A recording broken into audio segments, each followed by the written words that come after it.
A gente vai seguir nesse assunto por aqui, né, Trio, porque seguimos nessa conversa agora com um convidado, o Igor Sabino, que é doutor de ciência política e gerente de conteúdo da Stand With Us Brasil, e já está aqui conosco. Boa tarde para você, agradeço pela sua participação, Igor. Boa tarde, eu que agradeço pelo convite.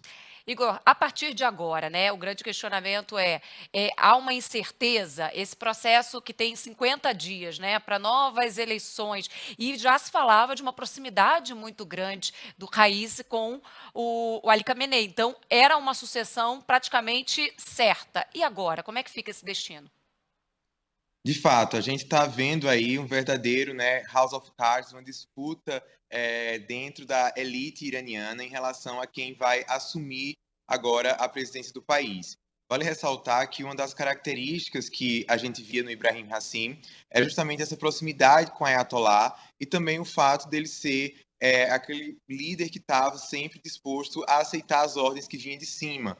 Então, ele era um líder muito conservador, muito religioso, muito alinhado ali às ideias, aos interesses dos ayatolás, e nisso ele contrastava com outros oponentes que estão querendo, agora, né, provavelmente vão querer voltar à presidência, como, por exemplo, o Mahmoud Ahmadinejad, que já foi presidente do Irã e que tem uma postura diferente, porque vale ressaltar que uma característica importante para ser presidente do Irã e principalmente para dar sucessão aos ayatolás é não somente ter um histórico de uma carreira política, que isso era algo que o Recim ele tinha, ele já tinha sido promotor, já havia sido juiz, já tinha ocupado vários cargos, mas também um aspecto religioso. Ele também era um clérigo islâmico. Então, a gente não tem agora nenhum candidato, praticamente, que tem todas essas características. Há também quem aponte o filho do próprio Khamenei como sendo aí um possível sucessor. Então, tem toda essa discussão. Você acha que É. há possibilidade, nesse momento, de alguma abertura do Irã, ou uma conexão um pouco maior com o mundo ocidental? A gente sabe que é um país bastante fechado, bastante conservador, os próprios posicionamentos e o histórico do presidente do Irã, acusado de executar opositores, uma experiência bastante traumática para parte da população iraniana de dissidentes quando ele estava no judiciário. Você acha que há, nesse momento, uma abertura política do país com essas mudanças, com esse espaço que foi aberto agora? De fato, o Hassim ele era conhecido como sendo o carniceiro de Teherã, justamente por conta do envolvimento dele em graves violações de direitos humanos, mas eu não acredito que a gente vá ter uma mudança substancial no Irã, porque para que isso aconteça é necessário que haja uma mudança em toda a estrutura política do país. Então a gente teria que ter uma mudança no próprio Ayatollah. Então, como a gente falou, esse presidente, o Hassim, ele era muito ligado às decisões que vinham de cima dele. Então, ele não tinha tanta autonomia assim. Então, nesse sentido, a gente prevê aí uma continuação, uma continuidade dessa política, tanto de repressão a uma série de direitos humanos no âmbito doméstico, mas também no âmbito de política externa. A gente sabe que o Irã é o principal financiador de grupos terroristas como o Hamas, o Hezbollah, os Houthis, que estão envolvidos diretamente na guerra atual contra Israel. E também a gente teve o ataque direto pela primeira vez na história, no 13 de abril, o Irã atacou diretamente Israel. E o que a gente vê é uma tentativa aí de controlar as tensões para que o conflito ele não tenha uma escalada muito maior que vá envolver outros atores, como os Estados Unidos, como a Rússia, como a China. Então, nesse sentido, eu acredito que as tensões elas vão continuar e, pelo menos por enquanto, a gente não vai ter um impacto direto nisso, nesse cenário também externo. A gente está acompanhando aqui também, Juliana aqui falando, prazer falar com você. Petróleo está caindo nesse momento, tá? Obviamente um dia de bastante volatilidade, rumores aqui sobre produção, exportação na Rússia. Queria que você pudesse explicar um pouco para a gente se tem algum impacto em termos de produção de petróleo, se isso pode afetar de alguma maneira essa oferta de commodity? Bom, o Irã é um país, né, que ele é muito importante no mercado, na questão do petróleo, e quando a gente observa o histórico do Oriente Médio, questões geopolíticas acabam tendo, sim, um impacto nisso.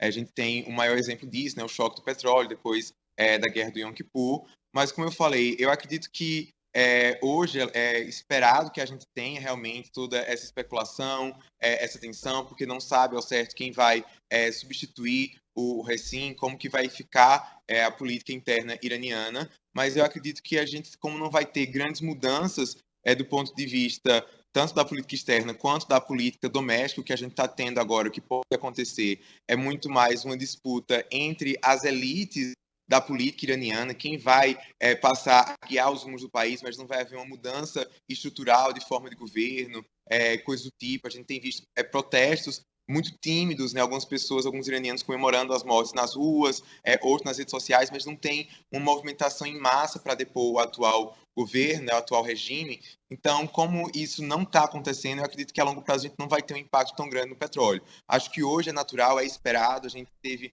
muita tensão desde ontem, sem saber se havia sido morto ou não, nessa expectativa de encontrar ou não o corpo, mas agora que foi dado como morto, realmente é esperado essa flutuação aí em relação ao petróleo. Igor, eu queria aproveitar a sua participação aqui, porque se a gente falou que esse é o ponto de um assunto fundamental das últimas horas, tem um outro que a gente vem acompanhando também, um pedido de prisão, né, de membros não só do governo israelense, mas também do Hamas, especialmente quando a gente fala de Benjamin Netanyahu. Isso gerou uma mobilização muito grande, mas na prática, porque a gente já viu isso acontecer com outro líder também mundial, a gente falou de Vladimir Putin com uma mesma decisão nesse sentido, que nada aconteceu. Ele limitou viagens, mas na prática muito pouca coisa mudou. E no caso agora dessa última decisão?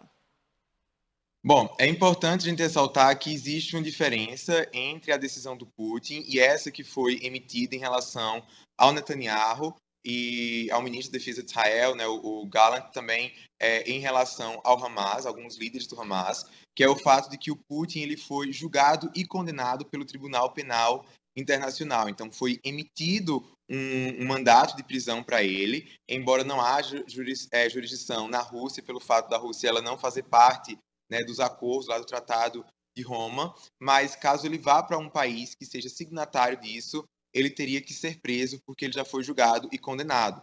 Então, se ele vier para o Brasil, por exemplo, o Brasil ele tem esse compromisso internacional de prender o Putin. No caso do Netanyahu e desses terroristas do Hamas, a gente está tendo como se fosse um pedido de uma prisão preventiva.